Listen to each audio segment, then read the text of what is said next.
and welcome to the Moonshots Podcast. It's episode 195. I'm your co-host, Mike Parsons, and as always, I'm joined by the man with a plan, Mr. Mark Pearson-Freeland. Good morning, Mark. Good morning, Mike. I'm feeling pretty darn energetic, as well as some might say happy, as we reach another classic book within our new happiness series. I'm pretty excited to dig in. How are you finding the series so far, Mike? I'm actually learning a ton in this series, but I think listening to you, Mark, it sounds like you may have found a secret formula, perhaps an equation. Yes, that's right. Off the back of our explorations and adventures into Dan Harris, Tal Ben-Shahar, as well as last week's episode on the Dalai Lama. Today, listeners and subscribers, we are digging into Neil Pasricha's The Happiness Equation. Now, Mike, this is a pretty interesting addition to our happiness series. This book by Neil Pasricha, who, by the way, has authored about 9 books, several online journals. Interestingly, this book, The Happiness Equation, was originally written as kind of like a love letter to his unborn son as to how to live a happy life. And it's the result of a huge amount of searching and research that Neil Pasricha did for over a decade into the wisdom of many, many different people. So as I'm thinking about this show and our happiness series, what a perfect moment to now step into, like you say, a little bit of a formula or a little bit of an equation and really find out, well, how do we become happy? What do you reckon? Does this feel like a good addition to the Moonshots library? Not only is it a good addition to our library, Mark, I actually feel that this is perhaps the most comprehensive playbook operating manual for happiness that we've had yet on this series. All the other gurus, superstars, and authors that we have learned from so far have given us different angles, different looks at happiness. And I think Neil Pasricha, he's really giving us not only this great equation, but 9 secrets to happiness, which after this show will no longer be secrets, Mark, because all you moonshotters will be doing them left, right, and center. I think this is archetypically, classically breaking down a really amorphous subject. And what we're going to reveal is through all these clips, there's some big ahas in how we need to think and work on happiness, but also some real practical things you can do, not to make happiness something that you're like hoping for when you've got a little bit more gray hair and you're sort of semi-retired, but we want to invert that future and bring it right into the present. And I think that's what's on offer with the work of Neil Pasricha and his book, The Happiness Equation. So, Mark, having painted this landscape, where do we turn next on this adventure? Do you think we're ready to unleash the happiness equation on our listeners? Well, look, I think you've done the perfect setup, Mike, but I think there's one that's even better for our listeners and members. And that's actually hearing from the author himself, Neil Pasricha, introducing the book to you and I, as well as all our Moonshots family, and really discussing what not only drove him to write the book, but also how to apply awesomeness. The Happiness Equation is a book that will change how you think about everything: your time, your career, your relationships, your family, and ultimately, of course, your happiness. Please welcome the Pied Piper of all things awesome and now happy, Neil Pasricha, best-selling author. You've done it again with this one. We're all on that universal quest. How did you go from the Book of Awesome, which did so well, to this? Because Book of Awesome stemmed from a dark time in your life. It did. And then my wife told me she was pregnant on the flight home from our honeymoon. And when I landed home in Toronto, I said the same thing as a lot of parents do, which is I want my child to be happy. And so I couldn't find an action book, like a manual, on how you actually get there. So I started writing a 300-page Word document as a letter to my unborn child, and that letter is out now as the happiness equation. It really is the letter I wrote to my son. I was reading it this week, and the thing I love, it's really digestible chapters. So you actually encourage people, read it in different places. Yeah. How come? Well, because your brain is stimulated by different atmospheres and environments. If you crank it all out on one flight, that's great. But if you take it with you to the park, if you have it in your bag, some people have written on reviews online, indigo.ca, saying, I'm going to take it with me to the bathroom. You know what I mean? Like, everyone's got a different place, and different places and times can provoke different thoughts and different reactions. Sensory memories, right? Yeah. So one thing that you do is you talk about this equation, and oftentimes we say study hard plus get good grades equals happiness. Yeah. You believe we should start with happiness, and it's like, what? How? Well, exactly. Everyone grows up thinking that, right? It's true. My parents are immigrants. They said, study hard, get good grades, be happy, work really hard, get promoted, be happy. But if you actually be happy first, if you choose to be happy, then you do great work.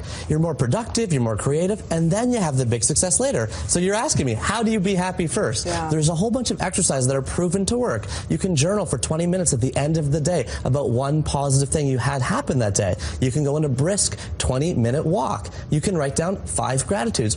You can close your eyes and meditate for a few minutes. Little simple things like that are proven to spend just 20 minutes a day and increase your happiness over time. You talk about that, the habits, the habit forming. Exactly. So if it's 7 straight days, I just did it. I walked 20 minutes a day for 7 straight days. I can do it another 7. Exactly. All of a sudden, you've built this really good habit. Because you know what, Tina? Everyone thinks motivation causes action. Actually, what we found is that action causes motivation. Yeah. There's a principle in here on how I didn't know how to swim. Eventually when I just forced myself to sign up, I think I can, and then I want to do it. It's the same with any fear you have in your life. Yeah, and you say that 10%, when you talk about 10% is what's given to us versus how we see the world. We have a lot of flexibility there. People always say, well, what if I can't be happy? I'm just not. Now what? And the truth of the matter is the science suggests that only 10% of our happiness is based on our circumstances. More than 4 times greater than that is a result of our intentional activities, meaning no matter who wins the U.S. election, you can actually control your happiness more by going on a walk, having a good dinner with your family, writing down 5 gratitudes, or going around the table and just saying, hey, what was the highlight of everybody's day? As simple as that. And you mentioned also a chapter about the blue zones and centennials and studying, how are these people living to be 100, 101, 102? It's something called ikigai. What is ikigai? Well, the dream we all have that is completely wrong is retirement. We all want to retire, but truthfully, it's the totally backwards concept. The healthiest societies in the world, like those of Okinawa and Japan, have no word for retirement at all. Instead, they have a word called ikigai, I-K-I-G-A-I, which means the reason you get up in the morning. What is your purpose? If you don't know where you're going, you won't know how to get there. A big source of our happiness is our work, and work gives us so much. It gives us social structure, stimulation, and story, and as a result, we become richer and we feel happier. So many incredible tips, and I know you are now committing your life to all things happiness. You've created your own institute. The Institute for Global Happiness, working to increase happiness in organizations. We found that the place people spend most of our time at work is also a big place where people can improve their happiness around the world. It's true. I mean, I'm lucky enough to have my passion be my job, but listen, I had the crappy jobs where you had to do it because you had to do it. A lot of people have no choice and they hate their work life. How do you get happiness if you feel like you have no choice but to do what you're doing right now? Well, you have to think about, do I have friends at work? Am I getting social fulfillment? Do I have stimulation? Am I always learning something new? And do I believe in the story? Do I believe in the big picture mission of the place I'm at? You have to have those things in order to feel happy doing it. Yeah, and you can make change bit by bit, even if you're stuck in that situation now, to get out of it. Well, Mark, that may have been just such a big clip. I think we could just spend the rest of the show unpacking that clip from Neil. That was epic, wasn't it? Yeah, I mean, he obviously not only introduces what led him to write the book, The Happiness Equation, which as we've heard was a kind of love letter to his unborn son, but also he's really calling out, along with the presenter from BT channel, is this being a manual or a playbook or a set of actionable steps that we can all bear in mind as we open our eyes every morning and we go out with, I suppose, intention into our days. Happiness isn't something that we're sort of racing towards. I think this is quite a big reveal and a big build for me, Mike, as somebody who certainly grew up with the idea of, let's say, reaching a point of buying a nice car and then being happy, or getting into a nice house and being happy. It was always happy at the end of this equation, this series of actions. I certainly was one of those people. And I think this is a really interesting build, similar to what we heard last week with the Dalai Lama, how happiness is a muscle that you should work on. And over time, it kind of gets stronger and stronger. I think the same penny drop moment or aha moment for me is happening right now with Neil, which is happiness should be the thing that you kind of begin with and that you have as an intention, because then it can lead you to so many other things and moments of enjoyment within your day. So, like I said, there's a lot to unpack here. So you're absolutely right. Like, bringing happiness forward I love this idea. I love the idea that you don't have to defer it. And I think this works beautifully with the idea in Tim Ferriss's book, The 4-Hour Workweek, which is why would you defer life? Work like a dog till you're like 60, deferring friendships and health. And then with this idea of now I've got all this money, but you're not well and you don't have any friends because you didn't invest in either. I think this really parallels that. I think this idea that he mentioned in that clip, Mark, that actually you do control upwards of 90% of your happiness, right? That's within your circle of control. And so it's a choice to build the actions and the habits every day of being happier. You don't have to sit there at your desk wondering, well, one day I'll reach the summit of the mountain, the happiness mountain. No, you can just go out and do it. And this bias towards action is something as well, Mark, that he mentioned in the clip. This is another big moonshot topic. You know, having a bias towards action, getting it done. And the fact that you can start by doing things to bring you happiness. And it won't be easy, right? But you can crack on and build these habits. I mean, you know, it's James Clear, Atomic Habits, the intersections we're seeing already. We've only had one clip, Mark, and we're already referencing the entire Moonshots library. Yeah. Oh my gosh, Neil, what have you done here? Look, I think this is setting us up for an action-packed show. In fact, what we're going to do, Mark, is we're going to unpack the equation that we mentioned. He has it right there on the cover of the book. Want nothing plus do anything equals have everything. And there's a whole set of ideas under that. You could say it a bit like pursue contentment and freedom, and then happiness will come. We're going to show you how to do it. We're going to talk about how we, in our humble little ways, attempt to build these habits too. And together we can learn out loud and unpack the happiness equation. And I think this is exactly what we're about on this show, learning out loud, doing it together. And the people who are doing it the most, Mark, are in fact our members, aren't they? I couldn't agree more, Mike. So as tradition dictates, going out, giving you all a lunar power dose of good karma, as well as the Moonshots family thank yous, goes out to Bob and Niles, John, Terry, Niall, Marjolaine, Ken and Dietmar, Marjan and Connor, Rodrigo and Yasmin, Lisa, Sid, Mr. Bonjour and Maria, Paul and Berg, Calman and David, Joe and Crystal, Evo and Christian, Hurricane Brain, Samuela, Kelly, Barbara, Bob, Andre and Matthew, Eric and Abby, Hosey and Joshua, Chris and Kobe, Damien, Deborah, Gavin, Lasse, Tracy, Steve, Craig and Lauren, Javier, Daniel, Andrew, Ravi, and Ivette. Maybe I got closer to pronouncing that name right this week, Mike. I think. Mark, we're going to take you for a Dutch course. I need to get more Dutch. As we would say, a Nederlandse les. It's Evert van de Plasje. He will now become the most famous Moonshot member. Yes, that's it. Through what is usually your strength, your phonetics and linguistics, Mark. Evert, goedemiddag, dank u wel. It is great to see people joining us. And Mark, we're going to have to get you on a Dutch course. Are you ready for that? I am. After we finish the happiness series, I'll book myself in for a bit of a linguistic education. Very good. Very good. Listen, thank you to our members. We are deeply appreciative of your support. We also really do admire and respect the fact that you guys stick around every month for your lunar-powered dose of good karma, moonshot karma, so that you can shoot for the moon and do your very best. Thank you so much for your support. It helps us pay for all the bills that we get.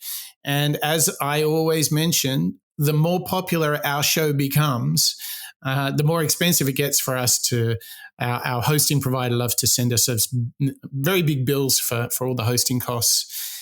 So we really do appreciate your support because you see value in the value that we're creating. And we love the fact that we can do this all together and learn out loud together.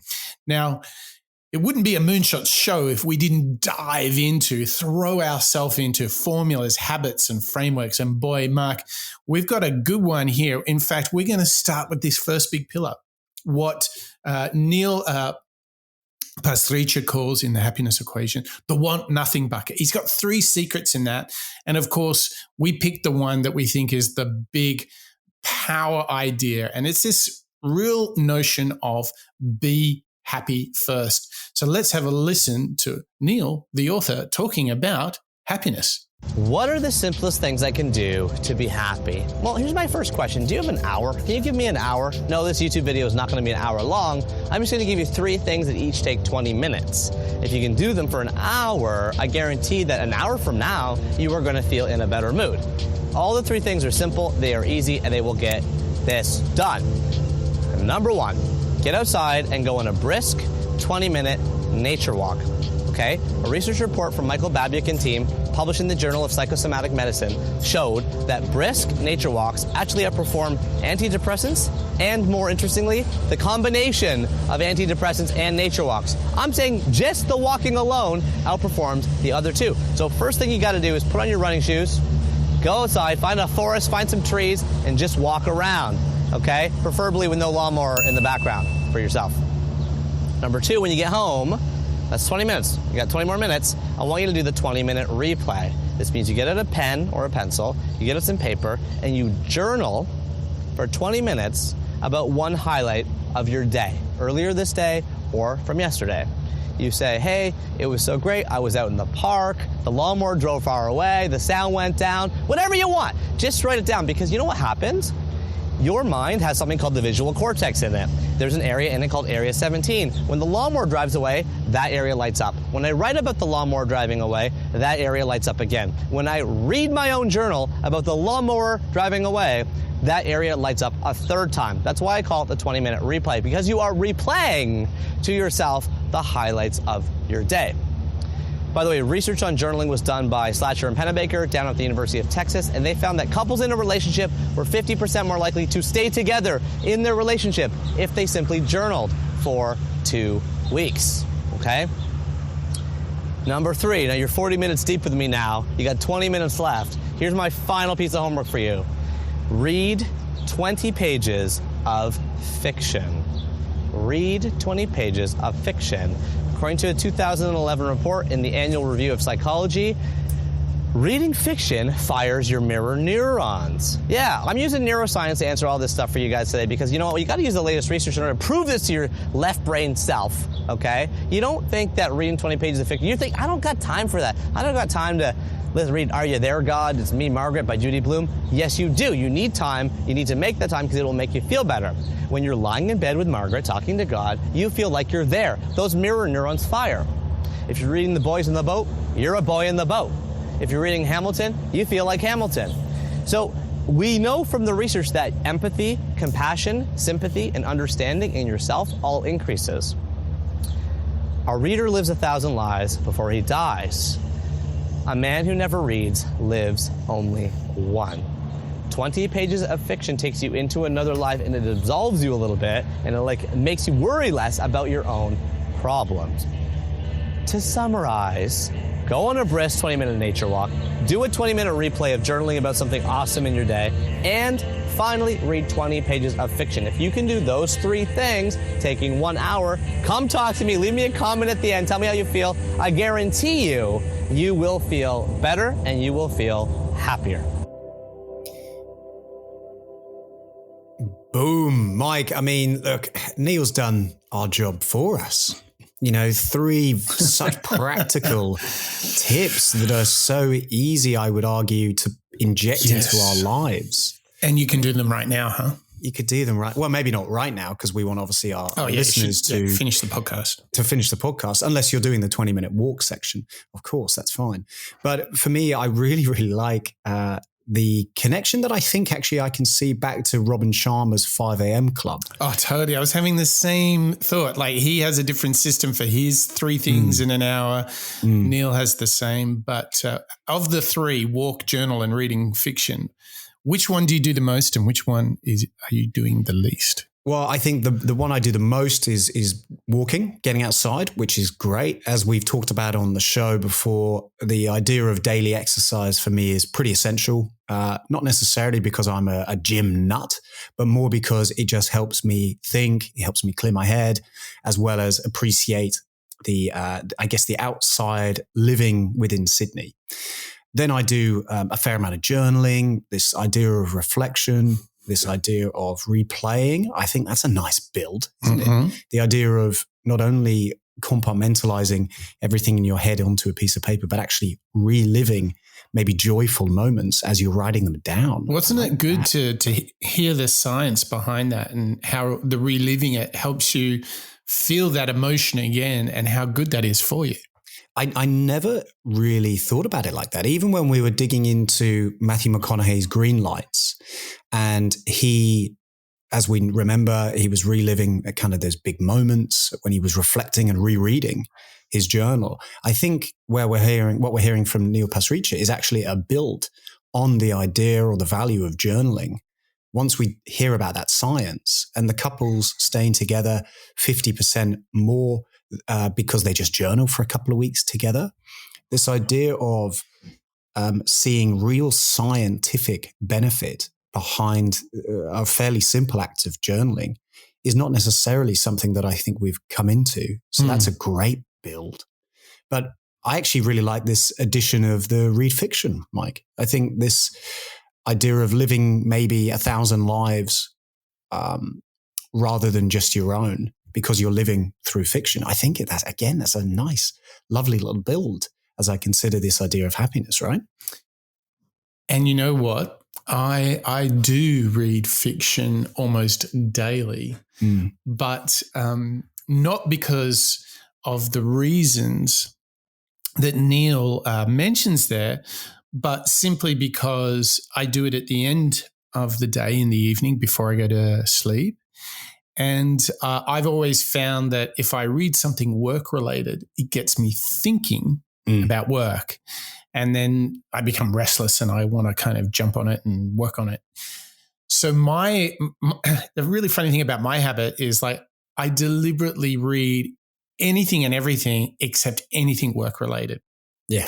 So I won't even read things about productivity late at night, because that'll just get me too excited about being productive. Yeah. So I'm really delighted to hear that there's actually some deeper reasons for that. And, you know, Mark, it's really quite a wonderful experience to read fiction at night before you go to bed, because it sort of takes you to another world and, you know, creates just some separation. And it makes, for me, it just sets the scene perfectly to go to sleep. Frankly, I'm sort of hooked on all 3, Mark, and they're a huge part of my day. I think that the underrated fact is that if you do each of these 3 things, you can start with 10 minutes of walking, 10 minutes of journaling, 10 minutes of reading, but there really is some truth to doing them every day, isn't there? There is. Like we learnt about the compound effect from James Clear in Atomic Habits. But I think I want to know, what's your experience been making these things like religious for you, like every single day, what benefit has it brought you, and how do you make sure you do it every day? Well, I think the benefit that I see from exactly like you say, I would certainly reference James Clear here as well, this compound interest. And it's very much something that I think we were, again, referencing, going back to Dalai Lama, the idea of your concept of happiness. Maybe it's like a muscle, and your gratitude compounds and gets bigger the more and more you reflect on something that you feel gratitude towards. Let's say it's a blue sky. The more you notice and have gratitude for the blue sky, the more happy you feel next time you see it, because you're building it up. So I really like this idea of gratitude. Specifically, maybe I'm biased because we're halfway through a happiness series, but that's something I've been working on for a while. And it's quite fascinating to see the effect it does have by just something that we've probably referenced on the show many, many times. And a lot of moonshotters that we've covered have maybe referenced the idea of gratitude. You know, you were talking about Tim Ferriss earlier. And it's something that I think I can definitely see having a build and becoming maybe a little bit more noticeable every time I do it. And the way that I encourage myself to do it is, again, I mean, the listeners and the members are probably bored of us saying it, Mike, but it's to-do lists. And specifically, it's the software Todoist, whereby I'll get a daily reminder to go for exercise or notice something around me or pick up the phone and call a loved one, whatever it might be. It's something that after a while becomes something that you don't really need the list for anymore. It just becomes a habit, doesn't it? You do it a number of times and slowly it starts to become more regular. How about you? I definitely try and get things journaling. I always front load into the morning, and reading in the end. And I always try and walk or run before 11 a.m. That's sort of how it plays out for me.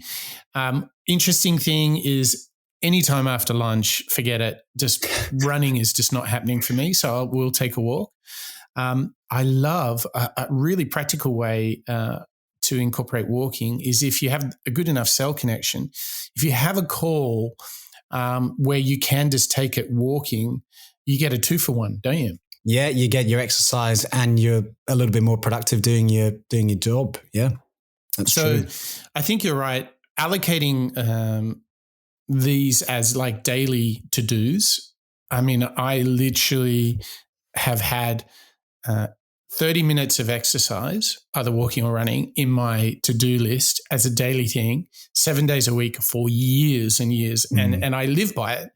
And there are times when I know I've got like busy mornings and things, like I can find myself at 4 going, oh my gosh, I still haven't walked, right? Oh, yeah. So building this system with your to-dos, but also looking at the day parts, and really, I think you have to be really tough on yourself. That I would say these 3 things, not just the pursuit of happiness, but just feeling good in yourself, are like what I would categorize as non-negotiables.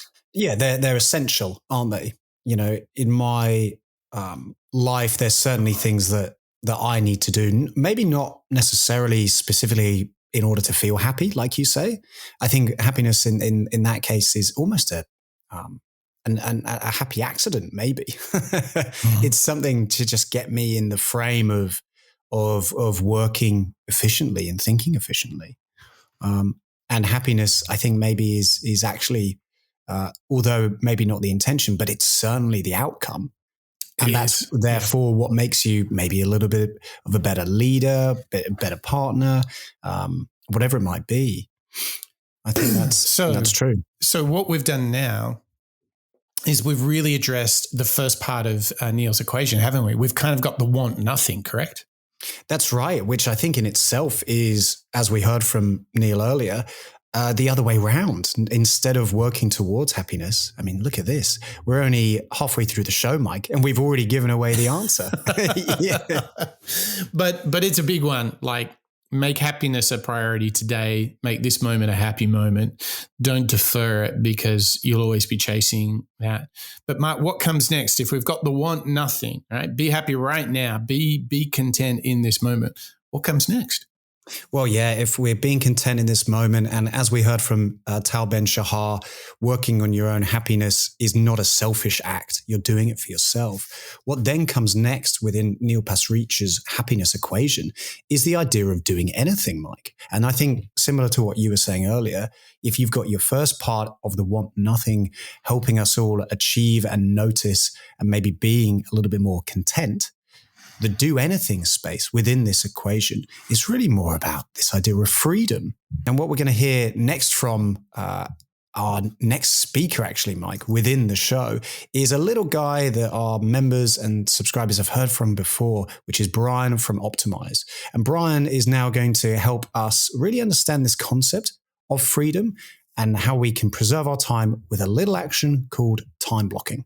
Second big idea is to plus 1 hour in your day. How do you add an hour to your day? Neil tells us, block access to you. In another episode on procrastination, we talked about the fact that simply removing email notifications, quit distracting yourself with those email notifications would actually add an hour of time. No, it was a month to your year. This is what these guys, the experts in procrastination, said. You'd add a month to your year if you simply removed email notifications. That's crazy. Add an hour to your day and you add 250 hours over the course of a year. That's over 6 weeks.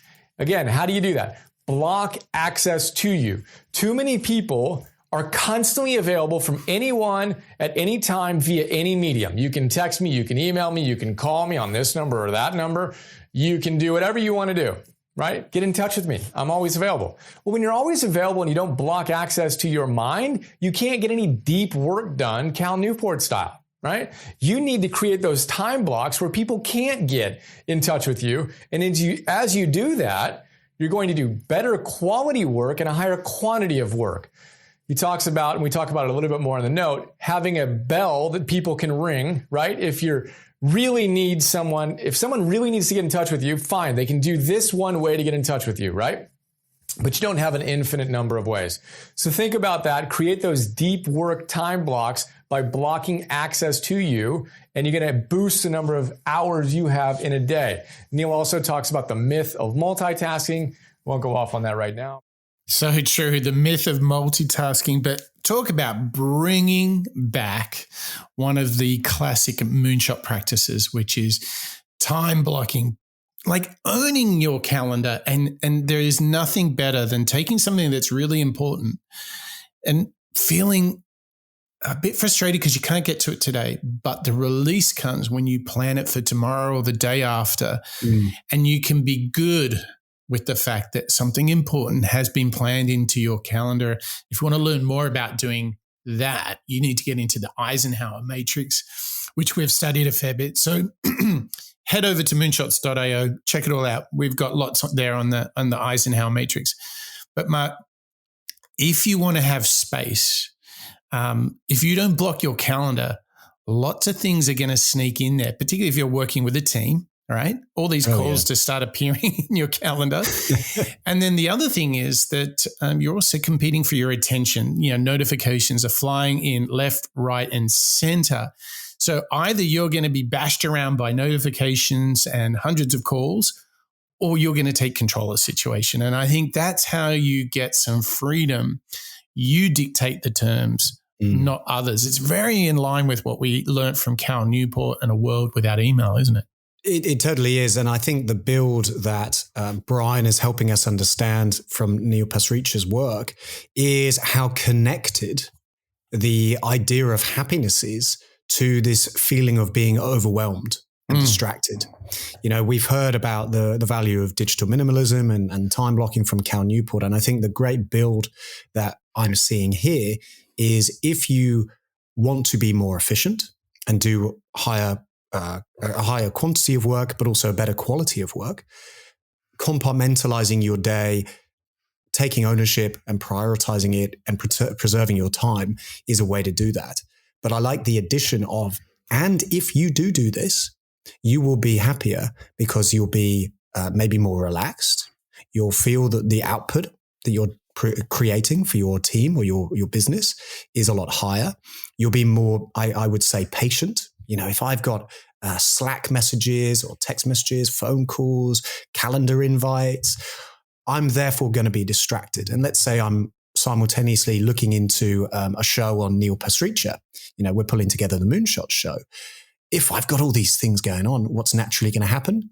Well, the quality of work will go down, and that'll make me unhappy because I want the quality of the work that I create to be as good as I can. Exactly. And I love that connection and that build that we're now hearing from something that we've uncovered or discovered before, and now seeing it connected into this realm of happiness again. Yes. It's such a valuable build, I'd say.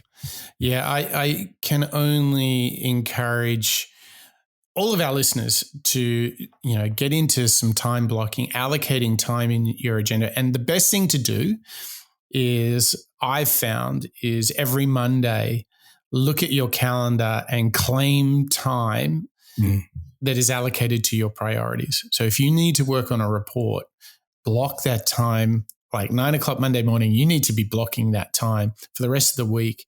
What gets a little bit next level is if you do reflect on your midterm calendar. So I'm talking over the coming weeks or months. One of the things that I do is I write down the key dates for the coming 2 months for myself, particularly with travel, social commitments, or big deliverables or events that I'm involved in. And that helps me block out time because I'm like, I might need time to prepare, work on things, travel time, all of those sorts of things. All those things that you tend to forget about. And then you realize, I've planned a call when I need to be traveling, all of those sorts of things. So, know that freedom comes from taking control of your space, be that as a calendar, where you're going to be, the effort, the time, the allocation, the preparation for things. Like carve things out in that calendar and good things will happen. And Mark, I tell you who else has got good things happening for them is Alan B73 from Canada. Because you know what he did, Mark? He went into his Apple Podcast app and he left us a very, very nice review.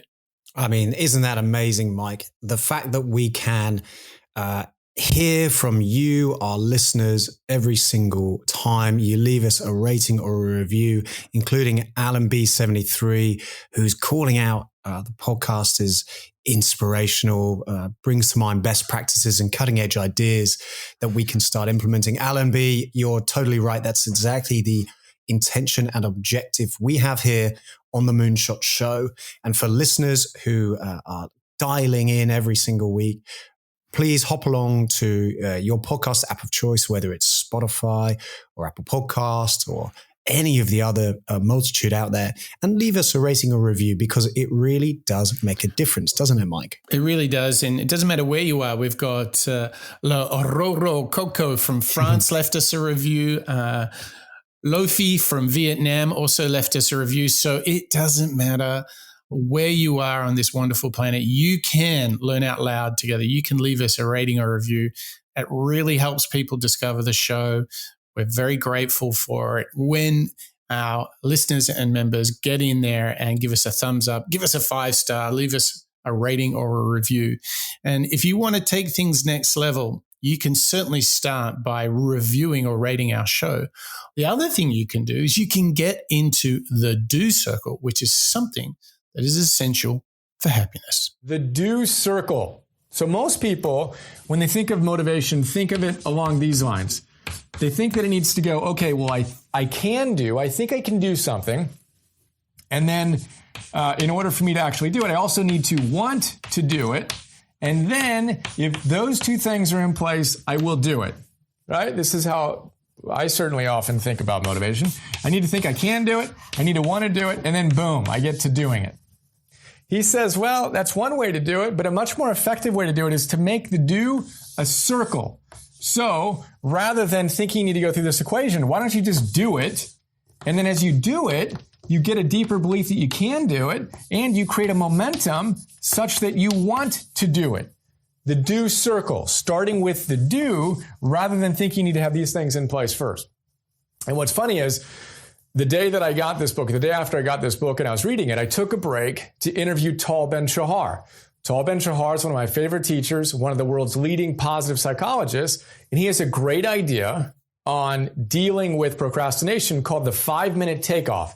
So I asked him about that, and it's basically the do circle. And he said, look, he's a professional writer, basically. He's a teacher and he writes and he loves to write. But most morning, he says he doesn't feel like it. He doesn't want to write in the morning. But that doesn't matter. He knows, because he's a scientist studying these things, that feelings often follow behaviors. That by taking action, you actually feel inspired, even if you didn't feel inspired in the beginning. So this is the whole Chuck Close, inspiration is for amateurs. The professional gets this do circle and they just do it.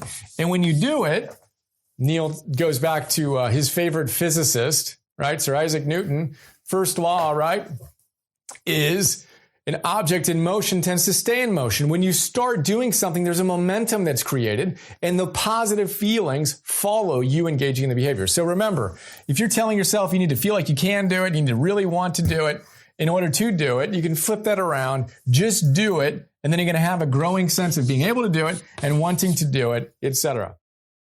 I love this idea, Mike, of the do circle, or as Brian references, Tal Ben-Shahar's 5-minute takeoff. I think the do circle for me is an easier, I suppose, visualization. This constantly feeding itself process, whereby if I start to do something, I'm then inspired to do it again.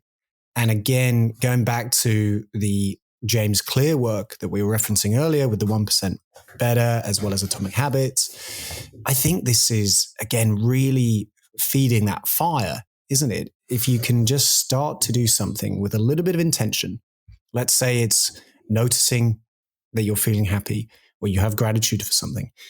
If you start to kick it off, gradually the momentum will build and it'll become easier and easier over time.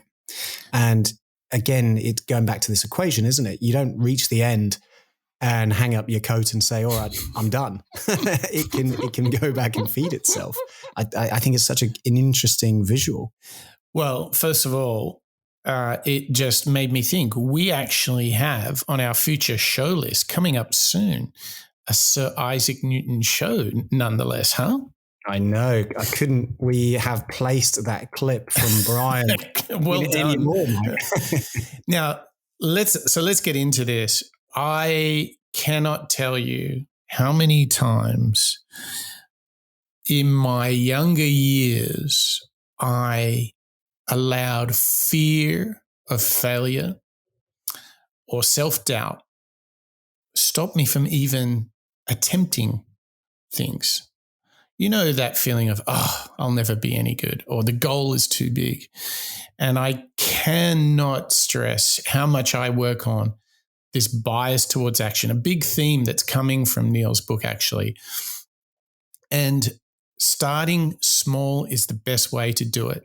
I mentioned earlier, you want a journal? Just write one word. We've talked about this before, haven't we, Mark? If you're not much of a writer and you want a journal, just answer this question. How do I feel now in this moment? One word. And what's the bet, Mark? Pretty soon you'll say, well, actually, I got more to say than just the one word, right? Yeah. Well, it's similar to Neil's advice about the 20 minutes at a time. If you are starting to, let's say, read for 20 minutes, you might realize, actually, I'm getting quite a lot of value out of this. I might carry on.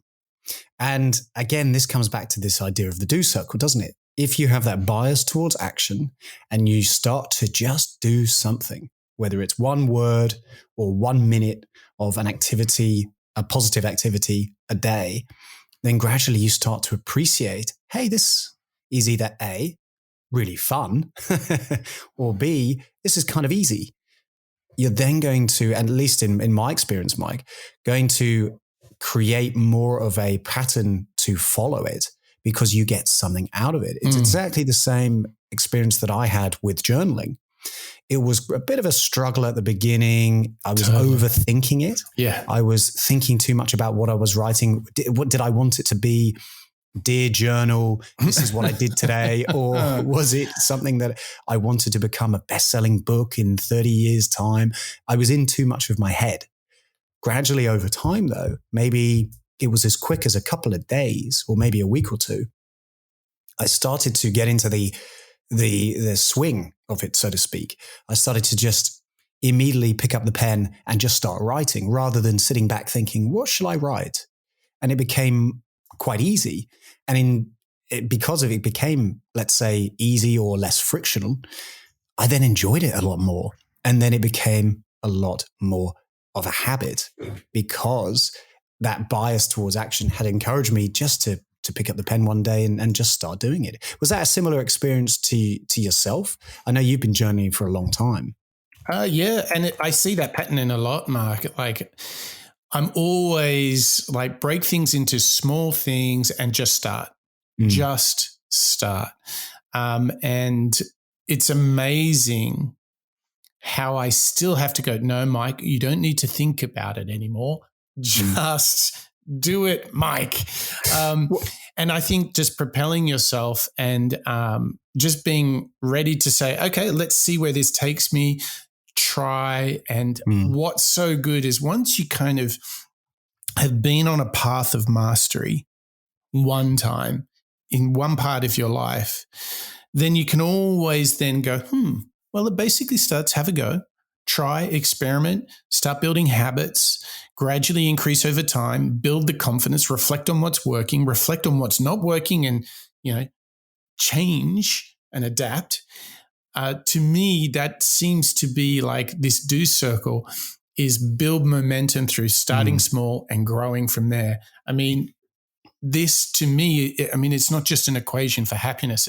It's life itself, isn't it? Yeah, exactly. And it's funny. I think the blocker that a lot of us have to action, the thing that we don't want to begin exposing ourselves to, is the fear of not being happy with the end result, isn't it? Whether let's again going back to the idea of journaling, what's it going to be?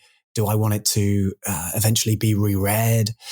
And it reminds me very much of Elizabeth Gilbert with Big Magic, the idea of creativity.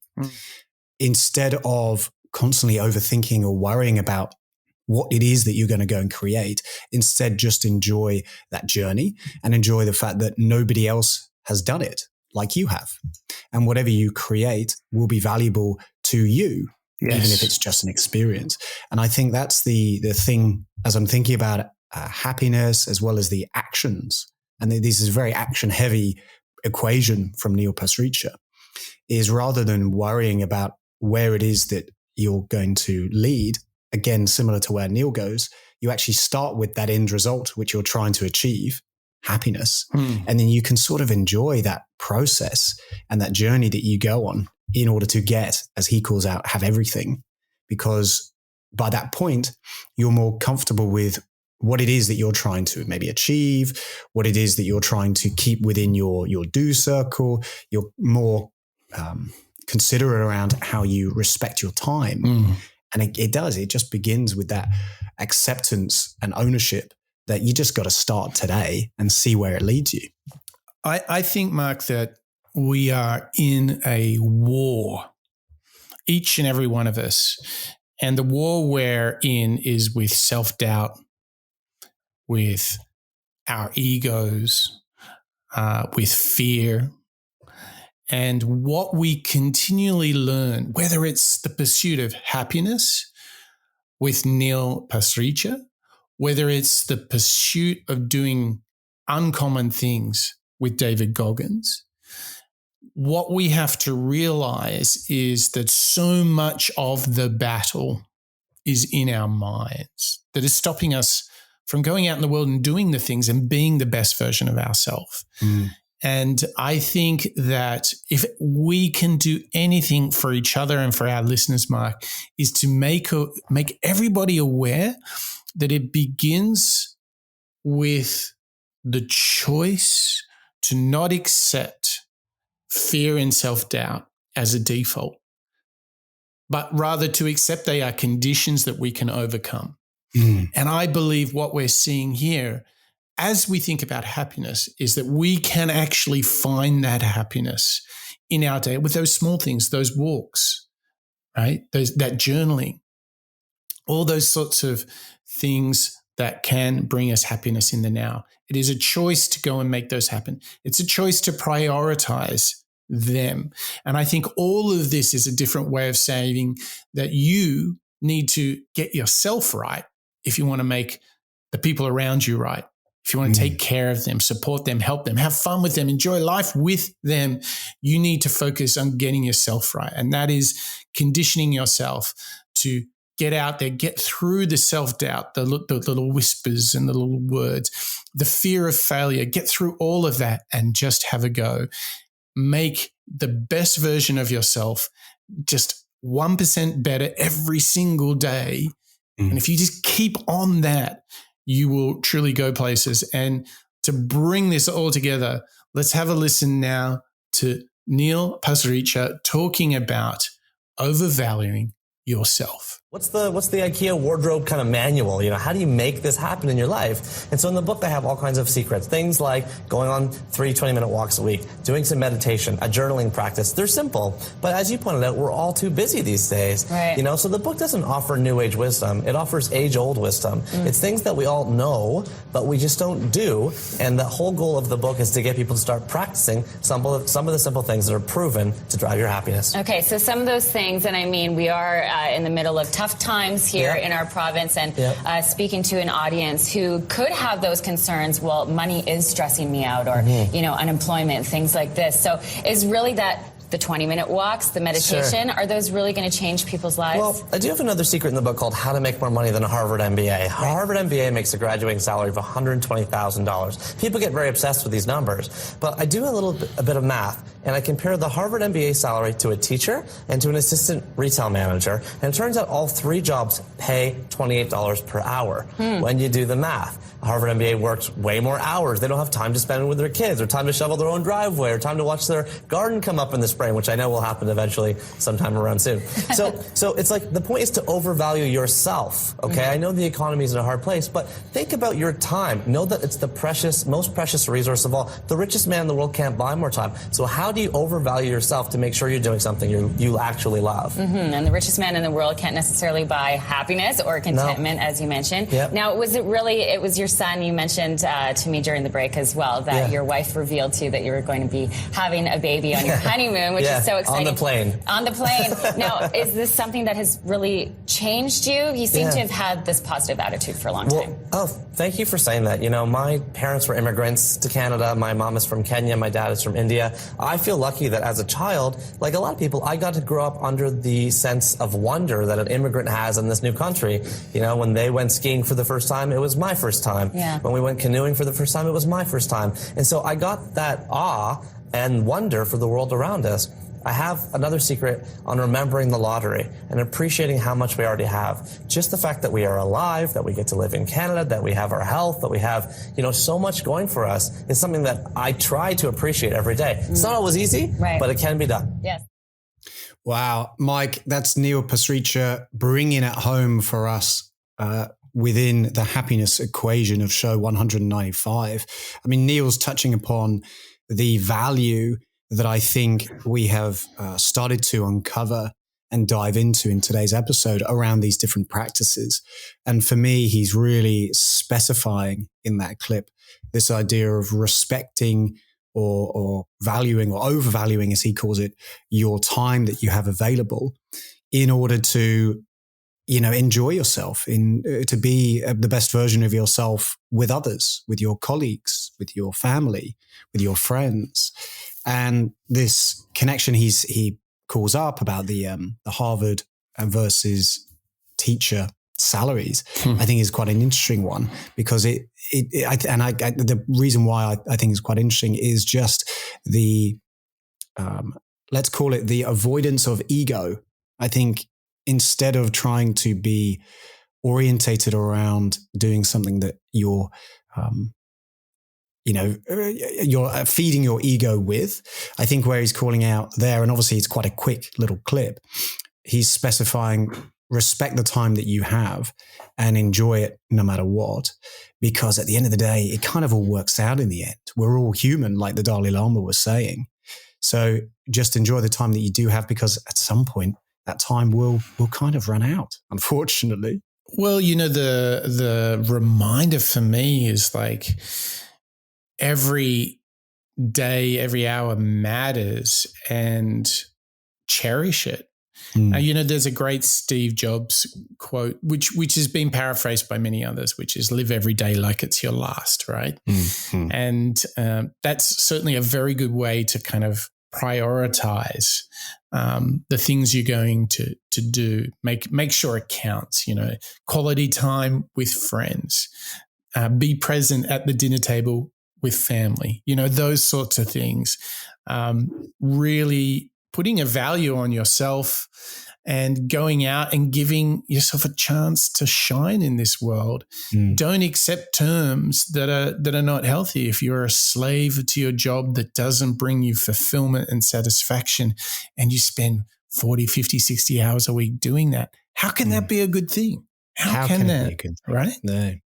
And the truth is, as I think we're uncovering on the happiness series, is there's kind of only one person who can call this out or who can stop it. And it's a choice. It's not a choice. An outcome that you wait around for, right? No. It's something all of us have to proactively take ownership of right here, right now, because it will have an effect in the long run.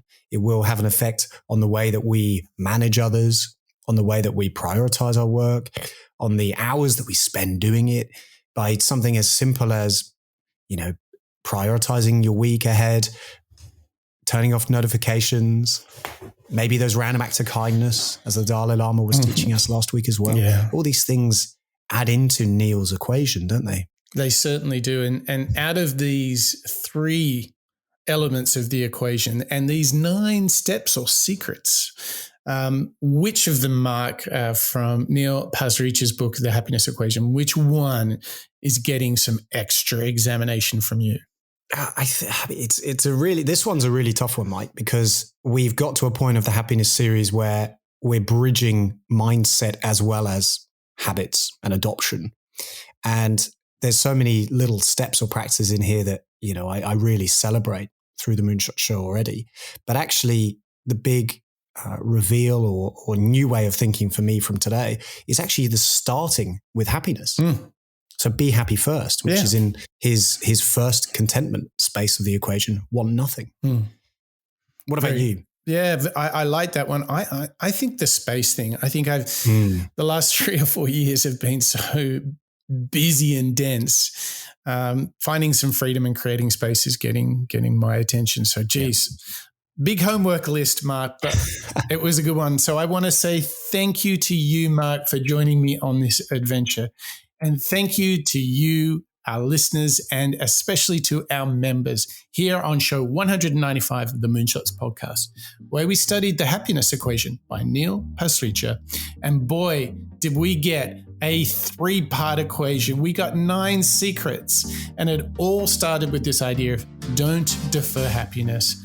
Practice the happiness equation right here and right now. And it starts with wanting nothing. And we got some great tips for contentment, walking, journaling, reading some fiction too. Then the second part, do anything. It's all about freedom. Preserve your time and calendar. Block that thing, protect it. And the third part is have everything. And there's so much inside of that, but you can start with your do circle and you will find some happiness. And this is all coming from this mindset of overvaluing yourself. Be the best version of yourself so that you can go out in the world and actually help others be the best version of themselves too. And I tell you what, that is what we are all about here on the Moonshots podcast. That's a wrap.